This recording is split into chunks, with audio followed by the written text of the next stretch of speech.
Imagine yourself on a bullet train headed for Tokyo. It's your first time. You're looking around on the train car and you see families, businessmen, and there's an older man sitting next to you. He looks at you and asks, "First time to the big city?" You respond, "Yes, I'm very excited." He says, "Yes, I remember my first time. I remember it like it was yesterday. I hope it's everything you're hoping for." And then he grabs his bag, and you notice a very strange device connected to his arm under his jacket. You were about to ask him what it was for when the lights on the train go out as you enter a tunnel. When the lights finally flicker back on, you notice all the passengers on your car are almost all missing except for a few people. You're about to ask what's going on when the train announces your stop, Tokyo Station. As you set foot off the train, you notice people are kind of staring at you a lot. So you quickly make your way onto the street outside. There you see the old man again. He turns to you and says, "Welcome to Tokyo," and hands you a card to his noodle shop, saying, "The first round's on me, kid." He also says, "Try to find a place to stay before dark. It can get kind of crazy in this area when the sun goes down." As your attention gets turned to several people running down the middle of the avenue, they activate a strange device on their arm and jump through what seems like thin air and disappear, only to show a faint purple glow. You say, "What the hell is going on?" But quickly realize the old man is gone. Welcome to I Spawn in Tokyo. Hey everyone, and welcome back to the next new MMORPG. My name is Roger, and tonight we'll be talking about I Spawn in Tokyo, a new MMORPG idea that I came up with. It's held in the modern day, and in I Spawn in Tokyo you have two different personas. One, it's more of a role-playing aspect, and two, it's more of your standard MMORPG where you go around hack and slash. We're going to be going over game premise and lore, gameplay, and is it open world. We're going to be going over what about it is fantasy, how the inventory works, what the level cap is there PvP, in-game options, and what makes this game original. So getting right into it, guys, I Spawn in Tokyo is basically a modern day MMORPG where you run around Tokyo in your light cycle. That's right, I stole it, oh well. Now, the landscape of I Spawn in Tokyo is an exact replica of all the streets and buildings found in Tokyo, all the major avenues, all the way down to the small alleyways and the little restaurants along the way.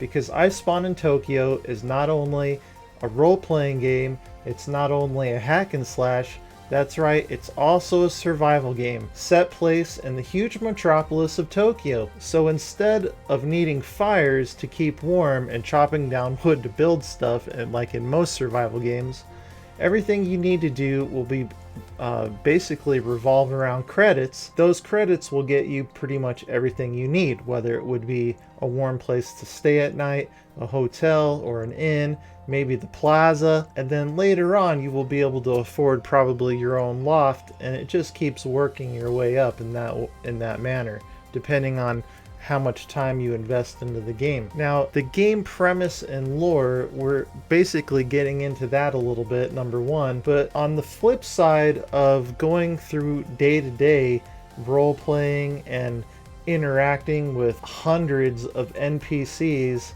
and also interacting with other players who are role-playing, one of the major aspects of I Spawn in Tokyo is the Underworld. So the Underworld consists of two major corporations. In Tokyo, there's basically 23 wards and about 12 districts. And each one of those, you're going to have to build up your influence in the area to earn the best types of rewards. Now, the Underworld, this is basically a monster hunting portion of Tokyo, I Spawn in Tokyo, that no one talks about during the day. It basically offers influence rewards by completing quests and killing monsters for bounties in particular areas of influence throughout Tokyo. Now, the better the influence you have in certain areas and the more credits you have, the more perks that are available to you. I know what you're gonna say. Perks? Question mark?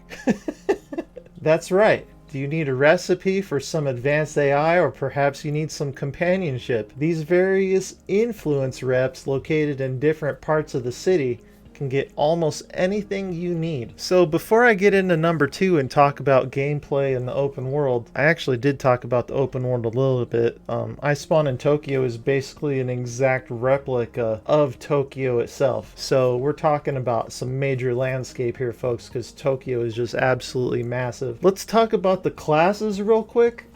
So far I have for ideas, I have Bounty Hunter, what they call Sliver Mage, and Sliver Mage is basically manifests slivers of magic that they can throw, and they have different elemental effects. The Ops Specialist, then I have a Drone Specialist who will specialize in combat drones basically. Then I have a Face, and the Face is going to be basically have a character that has very high charisma and can gain influence faster in certain areas of the game. Then I have a Tech Samurai, I have a Smuggler, an Investigator, and a class I call Reliant. So Reliant is a class where you can spend build points in different areas in a way to multi-class, so to speak. However, Reliants are not favored by some and a little harder to earn influence with some of the NPCs and whatnot throughout the game. So let's talk about the gameplay a little bit. So the gameplay is going to be very interesting. Like I said, you're going to have two different personas. You're going to basically have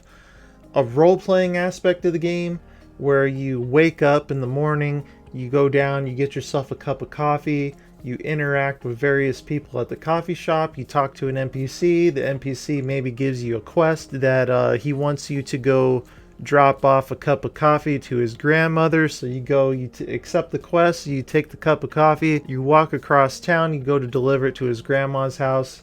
Turns out that it was an ambush, and maybe you kill some NPCs, and during that period of time you would switch personas from the role-playing aspect into more of a hard right anime type aspect, where all of a sudden you turn into a badass anime character that has, you know, whatever type class that you decided to pick. So just as an example, let's say you picked the Drone Specialist as what your class was going to be.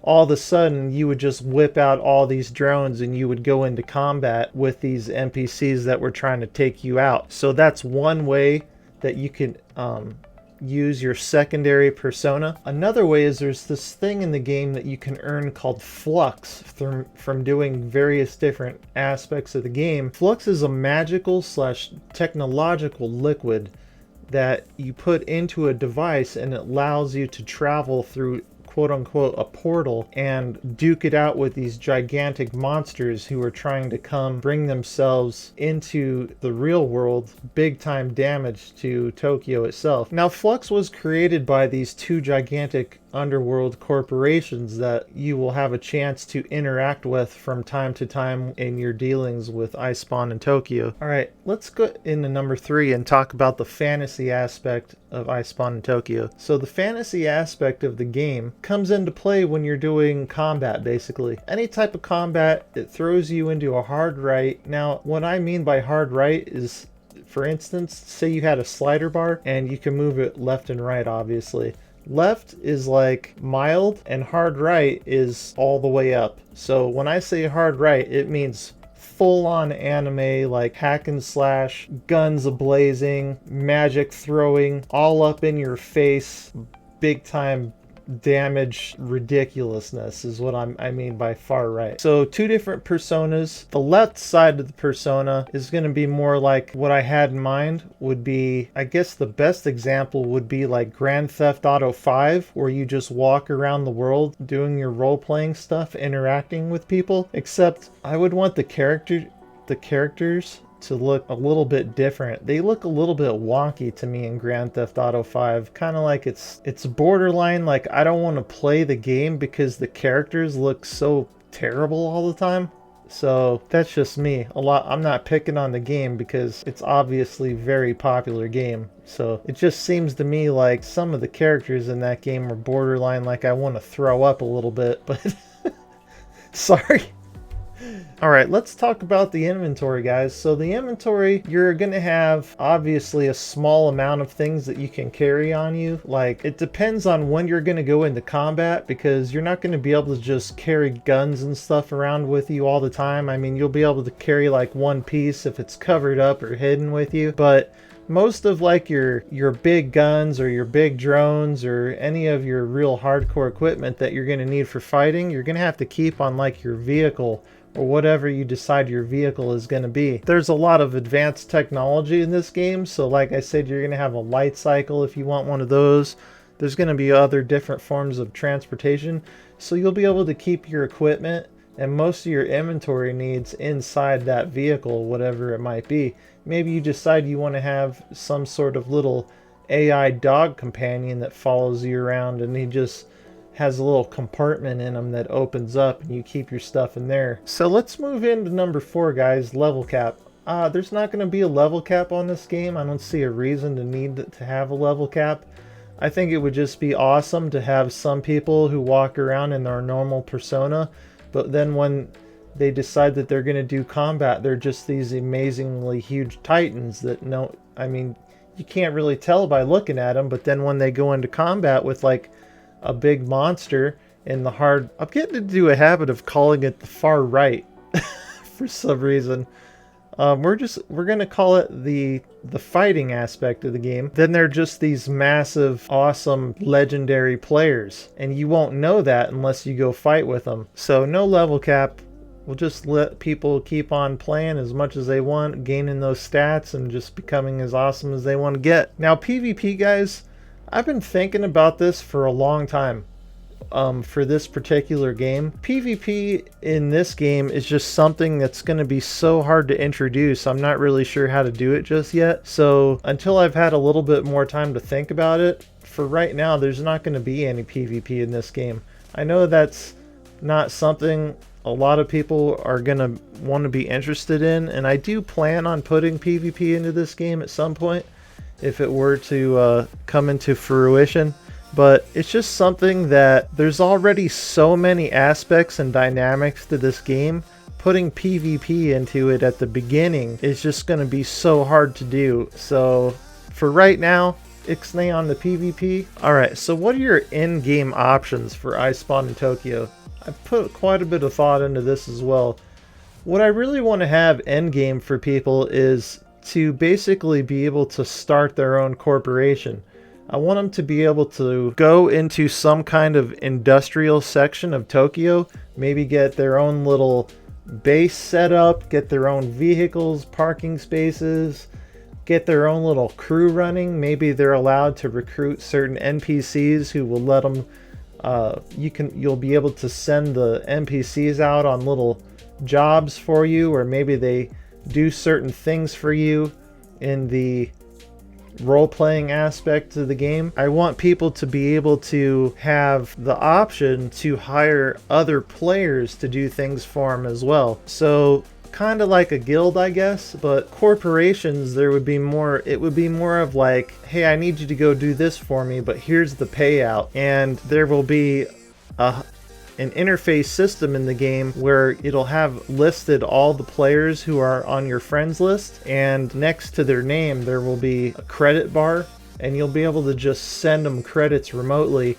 And then you'll have this little, whether it would be NPC character or canine companion or whatever it would be, that would just start walking until they get to that player and just wait for them, depending on if they're resting or whatever it might be, and then they just pay them out right there on the spot. So almost everything you'll do in I Spawn in Tokyo will be able to earn you credits in some way, whether it's questing for NPCs in the role-playing aspect, whether it's killing monsters in the fighting aspect of the game, whatever it might be, you're going to be earning credits.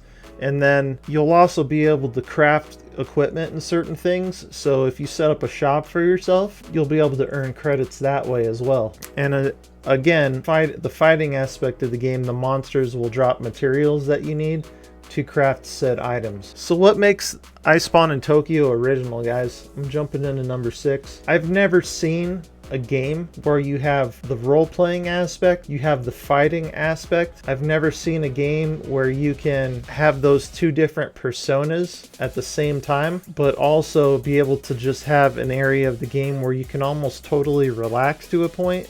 But then when you're ready to fight, then you can jump into the action. Also, I want to go into real quick, guys, is this little thing I have here. Obviously, the left side is very self-explanatory. You have HP, mana, and stamina. But then you have a rest meter, and the rest meter is how long you can go without sleep. So you're going to have rest in this game.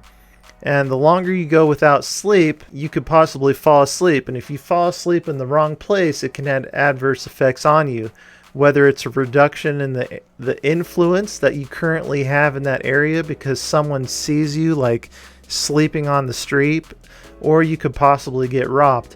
And then you have your influence, and your influence will go up and down based on what district or ward you're in inside Tokyo. And influence is basically just your ongoing status or reputation in said area. Like I said, Tokyo has 23 wards and I think it's 12 districts or something like that. And then your flux meter is the magical / technological liquid I was talking about, and it allows you to travel into the fighting, or what I call the VR realm, and fend off monsters from melding into the real world. And you'll get paid for doing that from various corporations. The two corporations I was talking about, you'll be able to get quests from them to go to certain areas as well. And once you fend off those monsters from being able to meld into the real world, then you'll be able to go back, and maybe you won't even have to go back, because I hate it when you have to go back to turn in quests sometimes. So maybe they'll have their own courier who will know that you had completed the quests already, and he'll just bring you your credits or whatever the reward might be. I like that idea much better. Well, alright, friends and fellow gamers, that's pretty much gonna do it for I Spawn in Tokyo for today. Please leave me a comment and let me know what you think, or if you had any crazy questions about what I would do in a certain situation making an MMORPG.